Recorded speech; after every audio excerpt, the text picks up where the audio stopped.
What's up, everybody, and welcome back to another episode on the Saucy Podcast. My name is Chloe, and today we are going to be talking about buying properties in Malaysia, especially for first-time home buyers. So, if you are interested in buying properties, stay tuned to this episode. Find out. Many of you may have thought of living on your own and aesthetic living like the vlogs, pretty little nice place where you can record your house tour. I'm sure a lot of you have this thought, but then again, like how do I even buy my own property and where do I start, right? Feels like too much of a burden and commitment, especially in this volatile economy. But don't worry, guys, I got you guys covered. Today, we have a property advisor in the house who can give us some tips on buying properties in Malaysia, some do's and don'ts, and also some insights into the property market. So, ladies and gentlemen, please join me to welcome Mr. Herman Thow onto the show. Hello, everyone. I'm not going to be saying I'm going to be expert, but I try to share whatever that I came across then from my own experiences so that I can actually impart that kind of knowledge for all your audiences because I myself been through you guys as well, going through the age and eventually evolve until to be like an old man like me right now. Come on, you really don't look the age. But you know what? Thank you so much for coming onto the show. I think before we dive deeper into the topic, for the benefit of the viewers, right? Can you tell us a little bit more about yourself? But first of all, thank you for inviting me to your saucy channel. So let's try to make it a bit saucy. All this all started off with the very simple young guys like you guys. That's where I started purchasing my first property. Quite young, I think about 26 years old. Majority of the time in the past, you probably would just listen to your parents or maybe from your friends and this one is good, that one is good, come on, let's go and see. Then a bit of peer pressure, press, oh, this one you have to buy already, this and that. So what happened would then be, yes, luckily I bought and I even stayed there and eventually sold that off. During the entire cycle and period itself, what I realized would then be actually property can actually make wealth. The property eventually will grow over time and you actually make a fortune out of it. From a first property I bought, I eventually can sell it off for almost double. So in a way, I already got like one free house in a way. But of course, I use that money for further reinvestment. That's where I realized it's actually doable. It's actually very safe. This whole entire thing is actually doable as whether it's for personal investment or even eventually become a business by itself. Then I told myself, just take on certain courses and follow some certain gurus as well. But these are all legit gurus, are not the usual digital gurus per se. They are very well versed in the economy itself and also in the industry. So I follow them as for over 5-6 years already been with them. Though I spend a little bit of money, but actually preventing me from making a big loss. From there on, I get confidence because why consumers or even like you yourself, Chloe, or any of your audience, you will fear that I don't know whether should I buy, I don't know what to buy. You fear, you are worried because of knowledge. So if you are informed or you have learned up the whole things, you learn up the knowledge, eventually you will build up the confidence and you will be able to buy any property yourself a bit even easier as well. But before that, just like Chloe itself, I'm also a corporate person by itself. Then eventually I actually stopped working and move on to here. Because one person, how much can I actually invest and using my own capital? I can still leverage on other people's money and other people's time to make commission out of it. So if for example, Chloe were to buy, I able to transact with her, I still able to get the commission out of it, right? So in a way, I don't need my money to actually buy property. Well, other people buy property, I still can get some income out of it. So then that's where I venture into here. While the core of an investment will still goes on, but actually I want to take this on as an opportunity and continue as a lifetime career. I also like to go into meeting young people that's why people like Chloe and all that, sharing certain knowledge. So sometimes they will tell, wow, he's so chiang, hey, everything talk about it. Open up the brochure and just explain everything to me. I no. If like that, I pass you the brochure, you just read everything by yourself. Understanding of that person is actually very important. If not, you're prescribing the wrong items, wrong things, and no point. That's how I get into it. So that's the second objective why also I see that this is a good place for me also share this so that people like Chloe or your audience itself enter into lesser mistakes will give you more confidence. Yeah, I think you touch on a lot of points, especially, agents these days, how they really sell you the idea of like buying the home. People make very, very impulsive buying decisions, right? So that's why it's very important, as what you mentioned, is the knowledge that we need to equip ourselves. And from your story, I can hear there's a lot of consistency in terms of learning to be so-called, an expert in this particular field. Like how, when you were working in corporate, you still spend a lot of time to understand about the industry and not just that actions into actually investing in it. So I think there is a lot of credibility and also experience that you are able to share with us today. So I think the main thing you have really touched is really the fear of buying properties. I myself, as a 20-something-year-old person, it's a very real thing. There's either the very pro one, yeah, you should buy properties, you should definitely do it. Then the other spectrum is like, I don't think this is a good time. Economy is not good. But over so many years, right, economy is not good. And now even worse, we are being hit with this, don't know how many, how many years to go kind of COVID thing.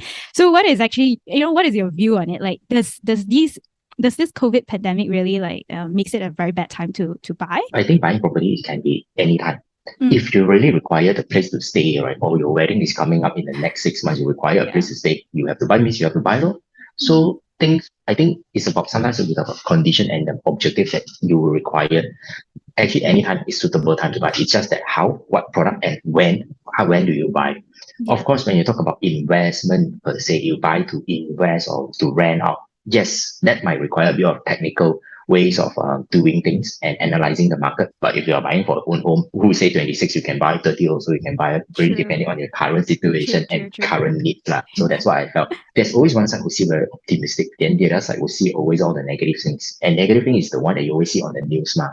The negative are the one that will attract people will click and read. How many people will tell you the success cases? You seldom see, for example, on press or print or anywhere else. I made how much thousand and how much thousand, but all this appear in the digital gurus now. They will tell you that this kind of a situation. You have different contrasts. The negative are being publicized too big, while the successes are make it into a very, very small audiences. So then you don't get that information. You talk about situation like COVID, I think, or maybe any other situation when market is down, right? When market is down, it's actually the buying time. That's the usual cycle of economy. When everything is so good, right? That's where the time you need to sell. But often in time, people are forgotten about this economic cycle. So when people think that it's actually a good time to buy, they buy. But sorry, you're probably at the last mile of the train. Yeah. So I think Robert Kiyosaki also would say that when you buy when people are in fear, just like in stocks or in crypto, it's just that you have to be very mindful what are the things that you are buying and how do you buy. Completely agree. I think need as priority, but make informed decisions and also like calculated risk. I think buying properties is definitely not a small sum, right? So there's definitely risk involved. I think if you really want risk free, it's kind of like a very hard to achieve kind of thing. Like prior to recording this episode, we actually asked some questions on our IG story. What are the key things that people want to know? For the audience that is listening to the Saucy podcast, everyone is mainly in the 20s, early 30s. It's a stage where we're making a lot of life decisions, right? Getting a new job or like getting a car, getting new first house, getting married. All this kind of getting first baby, or a lot of considerations, quite stressful also actually. So I think a lot of people want to know, what exactly are the tips of buying property? Like what you mentioned just now, like there's a lot of pain points also, and sometimes you just make impulsive decisions and then end up the very tricky situation where the house that you bought is probably in very bad condition due to bad developers, or you can't even like sell it out. So let's go down to what would be your tips to buy property. When you think about property, in what kind of circumstances that will trigger a couple into buying their first properties? When you are getting married and you want to rent, you want to live on your own, right? Don't want to live with parents anymore. Need freedom, space, that kind of stuff. That's common. I've been through the same as well, right? So, for example, my wife will be thinking, hey, if we are able to afford, why don't we actually get our own place and stay, move out? Then after a while, I realized staying closer to the parents actually works better in a way, especially when I have children. Yes, that the whole entire support system is actually very important. Just give you an example, like my case, I just re-emphasize, but similar, I also have to go into marriage, then eventually move out. The only thing would then be, yes, beginning the first 5 years, 6 years, it makes sense. But after a while, then you realize I have to commute to work. If the place I'm getting is too far off, it's far off, which means your in-law will not come. So that's what you want, right? Then suddenly it just gets very complicated. Child need to go to school. Who's going to take care of them? If I get someone else to actually take care of them, I also need to pay them. What if I go and ask my bumps or maybe the in-law to take care? But in my case, I actually sold my old place and actually purposely moved closer to my parents because I know I can have that kind of support system. Then I can actually reuse or refinance all my resources in doing something else. Go back into the core questions to answer your situation, which is the tips part, which I usually will make it into 10. Okay. I don't know whether you see from the screen. I think 10. Yeah. Okay. 10. Number one actually is the most important. Number one is actually the objective. Buying for your own stay and buying for rental investment is totally two different things. You try not to go into a situation whereby I buy first, then maybe I stay. Maybe I also want to rent it out. My question to the person would then be, how do you assess a place that is suitable for you to stay? For example, you like a township, but it's far, but then I like suddenly maybe you want to shift out or whatever it is, then you think that you want to rent. How to rent? The rental over there might, because it's so far, it might be too cheap. You have to cover the gap with your installment, because previously you buy high, you actually stay far, but it's okay. You like the township. So sometimes the objective is actually quite important. Of course, things like nowadays, when you come into Klang Valley version, you are buying a little bit more on high rise and condos, right? Again, you form very certain that people will also want to buy for their own stay. For a very, I would call it, connectivity is important, convenience are important. You almost have all the 360 stuff, right? You got schools, got everything, got LRT, all those are important. Then it's okay. Maybe that will still be one product that might still fit for your rental investment. If you eventually buy a bigger house or you want to move away, that product might still be fit. So, but anyway, you put the priority first.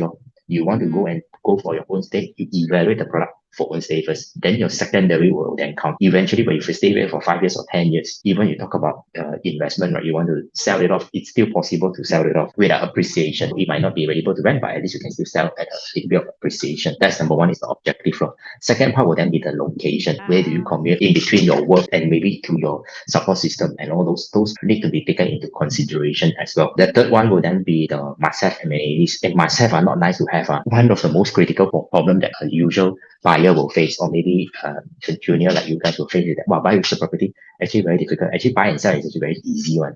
Just especially buying, it's all about just signing the paper, get your loan approved, and you just wait, you get your keys, and that's it. The whole entire process is very simple. The difficult part is simply because of all your criteria. You want this, you want this, you want this. When you put on the whole finger, also not enough, because you would want 20 of the things. But very difficult to find so perfect. Then you have to only identify what is a must-have first. So usual must-have, I would say, it's usually go back to the education first, medical, logistics to your daily commute to work, food and groceries. These are definitely must-have. Then the rest, got gym or not no gym, or the rest of it. The nice to have. That one is still nice to have. Depends on that particular couples. Then what would that be? But usually cannot run away from. But that's the few things that I mentioned, the education, medical, food and groceries, and connectivity to your daily work, because you stay there, you want to make sure that commute it conveniently. The fourth thing, this is a bit technical. Chloe, do you know anything about debt service ratio? Please enlighten everyone here. What is a debt service ratio? That will have some relation to how much can you afford. It's a calculation, how much of risk can a person and also the financial institution take on for your loan. Later on, I will drop you guys the link where do you actually get a bit more reading about debt service ratio and also the calculation. In a nutshell, what they will do is that basically put on some of your fixed expenses. Now you add on your installment amount. Let's say your property. Then what will be the debt service ratio? There's a calculation altogether. If your ratio basically is anything less than 70%, bank love you, because they think that you can take on this risk, and also the bank will also take the risk with you. Only thing is that once your debt service ratio go high, in a way it will tell you that the commitment seems to be higher than what you are earning. That's where the high debt service ratio is. So to be healthy, 70 and below, it's okay. Or maybe you really are high achievers. By all means, you think that you will be continue charging ahead with both of you. Yes, you can take a bit of risk to even 80, not an issue. But if it's someone who is a bit more risk adverse, stay around 70 maximum, then it's fine. You should have still a very good and stable quality altogether. You also will need to assess pre-approved loan. So you go to like people like iProperty and Property Guru. I also will drop the link later on at the bottom part. Go and fill up the information. This one have to do before purchase anything, so that you know what is the amount that able to get approved on. At least you know that, hey, actually 500,000, I can actually get some approval. So then at least I know that I can actually hunt for property around 5 to 600,000. If not, you will always come into a situation which very common nowadays, right? Whereby you go and buy property, you sign everything. Oh, I cannot get the loan approval. Why go through the hassle at that stage where you're already so shocked already, then suddenly you cannot get anything? Then please understand where is your current status and where is your financial status. So it's all free tools. So number 5 item going to be the budget in relation to item number 4, how much of risk that you can take and how much budget to have. But this budget have wider. So because sometimes buying a new project, new development, right, the cash required is actually very, very little. If you are getting married, or maybe you have big item ticket coming in, what you will want is that you want to make sure that you have the cash flow for that kind of methods. For example, like what I mentioned, wedding. So you want to get a place to stay, you also need to renovate. One and three items will eventually require a lot of money, wedding and reno. The only way is to reduce this part of the second item, which is how you buy. Then usually when you buy new project, the entry usually have a lot of discount and rebate and a lot of freebies. So at least you don't feel the pressure of forking out too much money. Of course, there's another way of buying with them with the sub-sale. But sub-sale, it's secondary market, they call it. You require a 10% down payment. Eventually, you have to pay certain fees and fees. In market rule is about 15% of whatever property price. So if it's a 500,000 property, you have to prepare 65,000 as a cash only to pay that down payment or to pay for the fees, haven't include renovations. So cash rich, you can go that way. But if you want to preserve that cash, buy new, you also have to consider that, which means if you really want to get married, and usually new product, they don't deliver immediately tomorrow or whatever, they will get your house, right? 6 months. That's why enter early so that at least you can secure something. 3 or 4 years later, the house is ready. I just got married and I move on. This kind of planning is actually important. Buying sub-sale is easy. It can be 6 months. Eventually you can get keys and move on. But one side cash flow, the other side is you can buy time. Yeah. So the item number 6 will then be the time in relation back to the objective. So if you're buying for your own stay, getting married soon, right? There's no good time. Because you need it, you buy, then you buy. But if it's for rental, then have to really compare the pricing around. What's the rental rate around? If this is a good rental rate, rule of thumb is 80-90% still very good already of whatever installment amount. Your in rental is about 80-90%, which good. You probably pay a few $100 only, but eventually people pay majority of your installment or eventually you own the house later on. But of course, bigger investor would think that, hey, maybe this is not my game. I want to go even higher, more than that. So it depends on your risk. And this way of doing buying will be very different already. For example, auction and all those, that will require a different technical point of view. Number 7 will then be just I did mention, which is the whether it's new project or sub-sale law, you have to choose. And new project, there's time required. Plan ahead so that you know when do you require that. I would say the next thing would then be research and see enough. Research. So what is required, this part is really you have to do a lot of homework. Even when you talk about vocation and all those, you yourself also as a user, my advice would then be even look into Google Map itself, study the area itself, see whether it makes sense or not. Might not be everything need to be reliant, whether it's the sales advisor to even explain to you. As an individual per se, you also will need to assess where is your must-have. So you talk about you want to put okay, this specific area, then what are they around? Open up Google Maps, study a little bit. Then in terms of products, then very simple, just go to either property guru. You eventually will see certain listings and products already in there, right? Then my next things will then be see enough. There's a technique to it one. If you could just go in blindly and just go and see A la, B la, C la, D la, E, all those projects, right? You get very confused. But this part of it too lengthy already. I will actually drop in the Google link later on. You guys can actually put in your submission. I can actually give you a further explanation on that part because it's really required strategy in how you see. But generally speaking, is that let's say a C rule of thumb of 10 types of properties so that you can actually assess and compare. But very importantly is that as you see, let's go on number 9. You really need filter and make decision. Filter and make decision. This one, no good. Drop it. Throw away idea. Don't even want to look at it.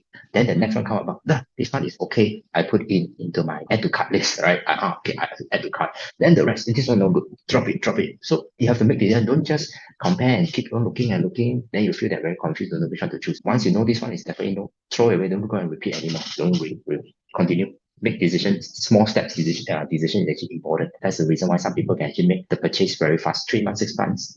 Some even take 2 years just to get one thing because too complex. They do want to make decision themselves. So have the conversation between yourself and make the decision. Small decision as you go, it will help a lot. The number 10, actually the most important one is the teamwork. The teamwork is not just you couple itself. The teamwork will require agents, banker, and lawyer. Of course, they will work for you, but in a way, you also need to give your best support to them.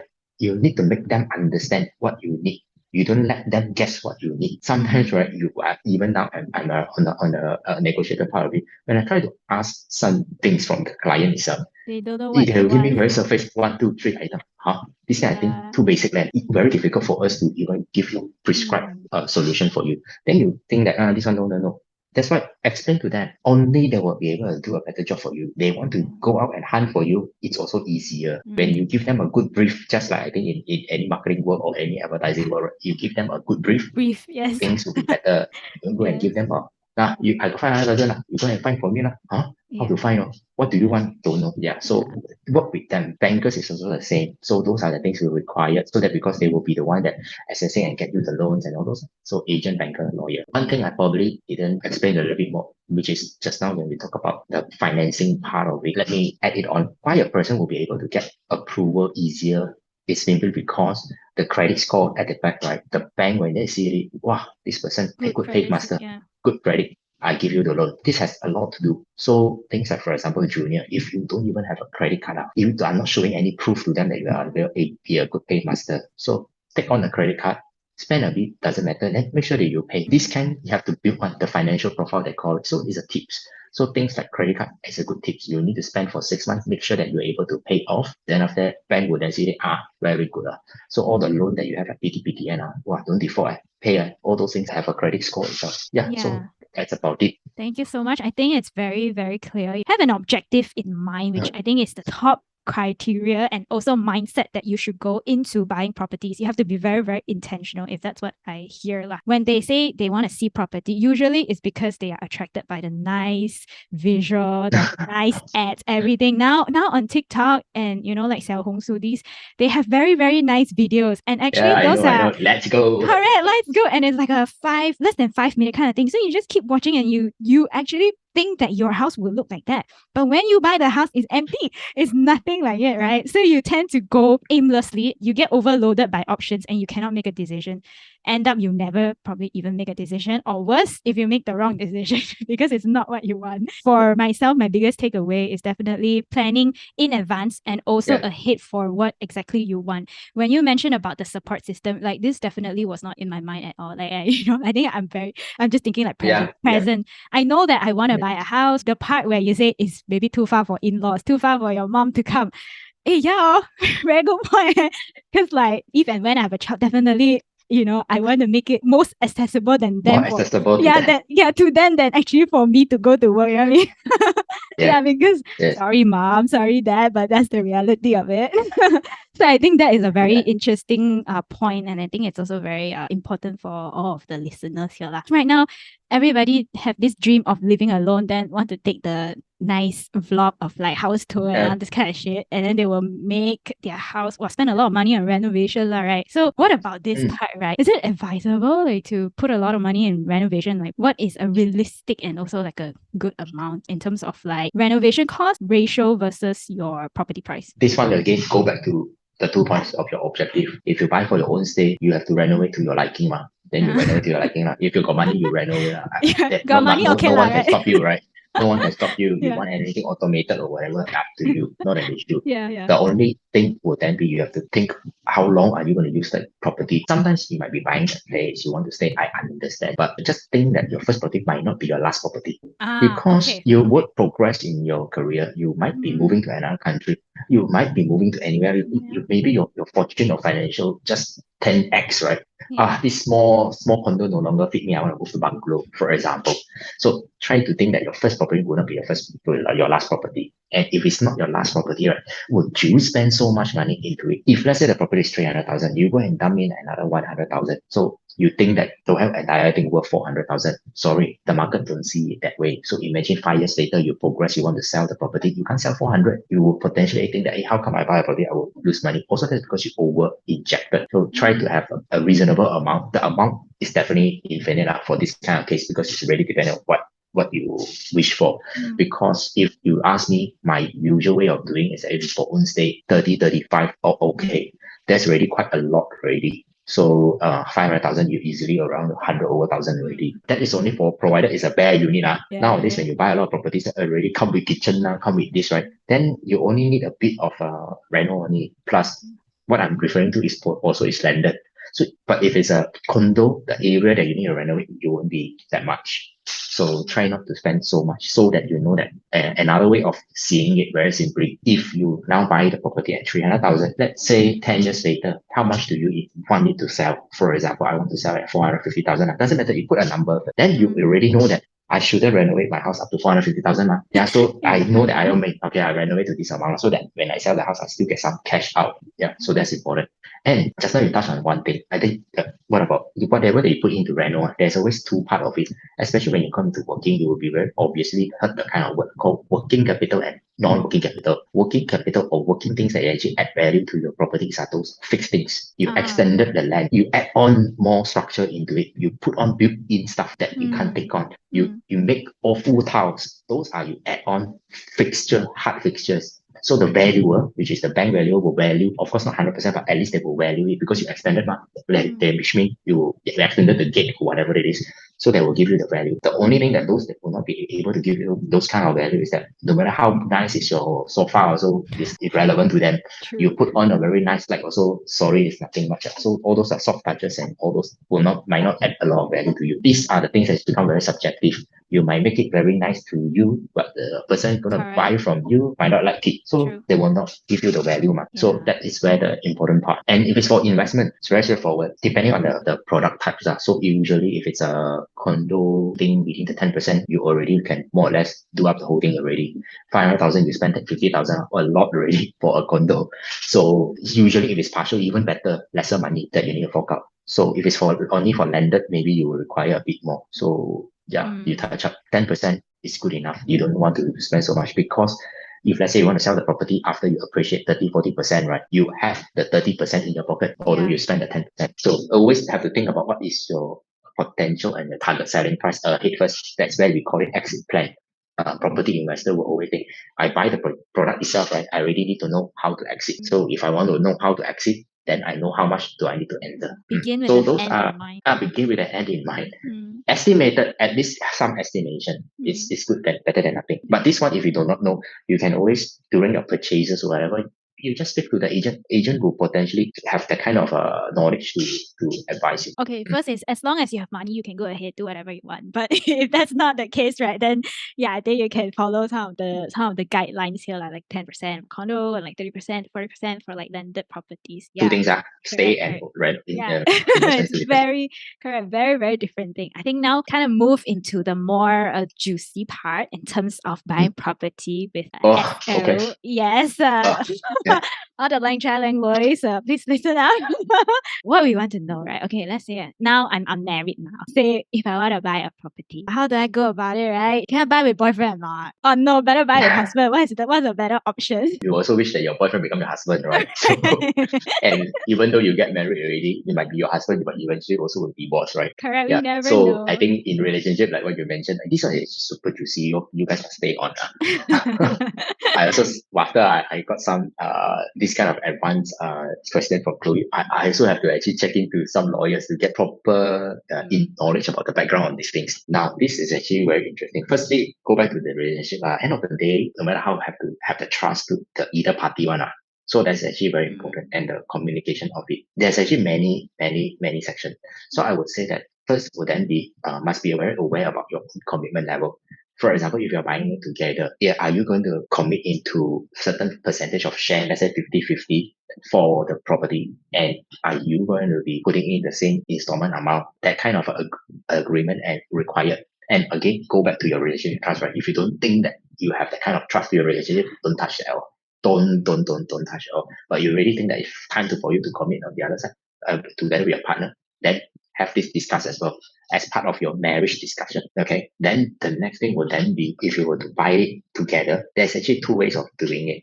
One would then be the very conventional way. Chloe and her boyfriend tag along together, go and sign the agreement, get everything, and buy the product and property together. So what will happen is that both parties definitely legally is actually own that part of a property, but will still have the tough situation will come by whereby what if they have a sore relationship? You want to sell it off and etc. Situation will still be the same in a way. You still require both parties to sign to sell the property. What price are you going to agree on? Chloe want to sell 500. She want to think that you want to sell 600. So ding down, things doesn't move on. Or maybe if you want to talk about, maybe the other party will then be, okay, I want to buy over your share. The question will then be, you buy on what price? You buy on the original price or you buy on the market price. So discuss that, agree upfront between the two of you. But usually, even though you say that, okay lah, no problem lah, next time you buy at cost lah. When sour already and everything, sorry, I'm now selling 700 lah. You go and pay me 700. So you just expect the worst lah. Put into a discussion, okay, anything sour, we buy at market rate, and that's it. No argument. So that is the conventional way. Now, my opportunist way of thinking would then be, actually might not need to. You can still be, Chloe is the one to buy, one person name, but both party can still help to support the loan. In a way, your application can still go in together. But just that the boyfriend name will not appear in the house. Now the question will be, the tough part would then be, how do you protect that boyfriend rightful share? You require to engage the lawyer to do two things. One is trust deed. The second item is called power of attorney. Trust deed, in a way, it's something to do with a document that said that what is your rightful share. Aside from the signing of the sales and purchase agreement, this trust deed, that it will actually emphasize what will be the rightful share of the both party, and it's actually legal one. Then the next thing will then be the power of attorney. So although I'm not the expert, so in case you have all the expert with your friends who is a lawyer and all those things, right, talk to them and get some advices on these two things. No, now go back to power of attorney. Power of attorney, in a way, but because the boyfriend do not have the ownership on the sales and purchase agreement, so this power of attorney would then be, it's like the girl and a guy also agree to a certain extent that you have the rightful power to exercise the selling if it's required. But of course, with what condition of pricing or market rate or something like that, this kind of condition, the lawyer can advise. Assuming, let's say, a power of attorney in there, say that, okay, both parties have the power to sell the unit within the market rate. So what will happen is that the boyfriend can actually sell off the unit, take the money, and then speak to you without you going through the previous argument anymore. Because it's market rate, no argument, I sell, it's honored. I sell off already, and that's it, take the money and go. Simply go back to the context in Malaysia property buying. Now, if it's a normal individual, you can actually buy two property with 90% quota. The third one would then be 70% quota. Now you buy 90% quota, which means, right, you don't fork out so much cash when you need to buy things. Correct. If you're talking about 70%, you have to fork out 30% of down payment to even buy things. Down payment to even buy the property itself. This is where the opportunities, my opportunities way of doing things, is that property is a matter of a way for you to also build wealth along the way. You eventually your career will goes on, and you will think that it will time to go into property investing. Now, if you go through the conventional way, you buy one property, two name. You buy another property, two name. So as a couple, you only have two property. At 90%. At 90% okay, of course, loan, at 90% loan, you only have these two. Then the rest you buy is already all 70. So if you go with the opportunist way, each of you actually carry one name on the document. These things split up. I have four. For example, if let's say everything is 500,000, actually still 2 million. 2 million, I can have 4 different properties. So eventually, it will give you more option in terms of your investment. Imagine that at each of these unit will eventually give you a property gain, let's say whatever 200,000. Then at least you still get more than the two unit, because you can only sell one, because another one you need to stay. Your opportunity is only stuck with one. So now you expand it this way. So that's another way of doing. Of course, how much you buy is another thing, but I'm just giving you a context, assuming everything is 500,000.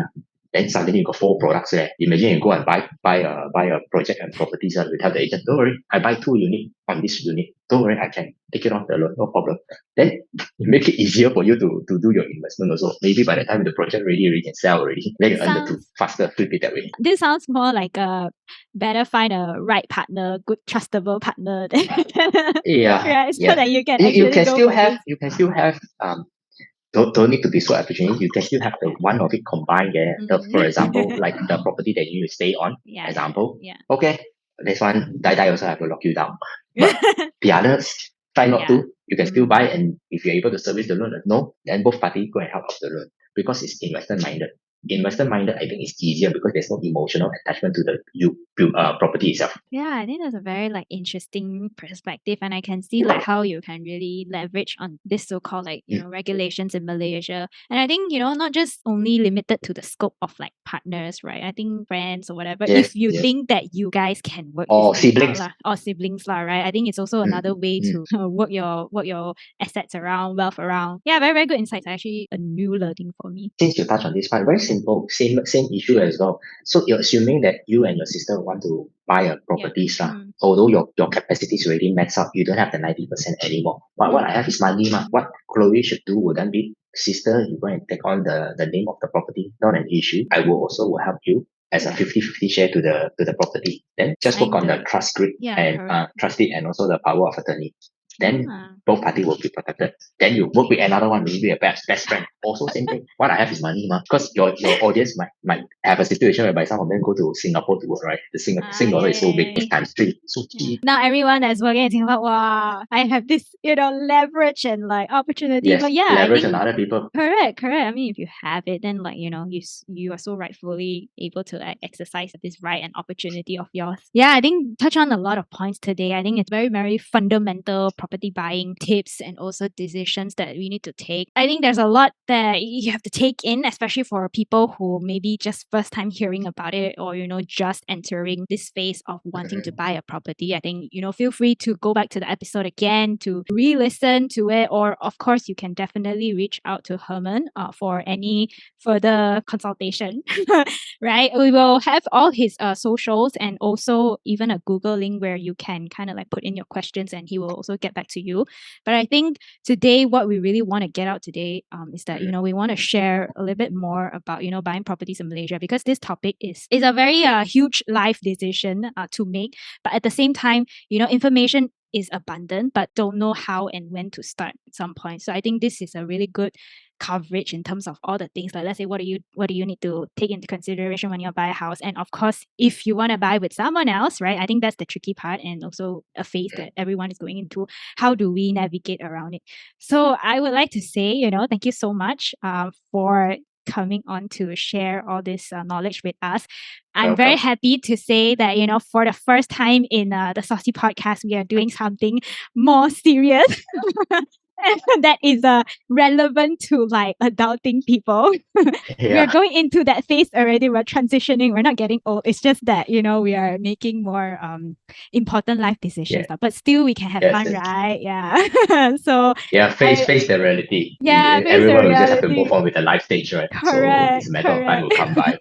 Yes, and you know what? You need a place to stay, right? Also, like eventually, and I believe a lot of people would want to have their own house. Yeah, I think we can wrap it up. This episode today. Again, thank you so much. I hope everyone enjoyed this episode. Social links is available in our social channels in our description box on the YouTube, Spotify, Apple Podcasts, Google Podcasts, everywhere that you can find us. Thank you so much, Herman, for joining us, and thank you everyone else that has tuned in. And we will see you in the next episode. Thank you for having me. Okay. Good luck for everyone. Just make sure that you have the courage to go on into reality. Yes. Okay. All right. Thank you. Bye-bye.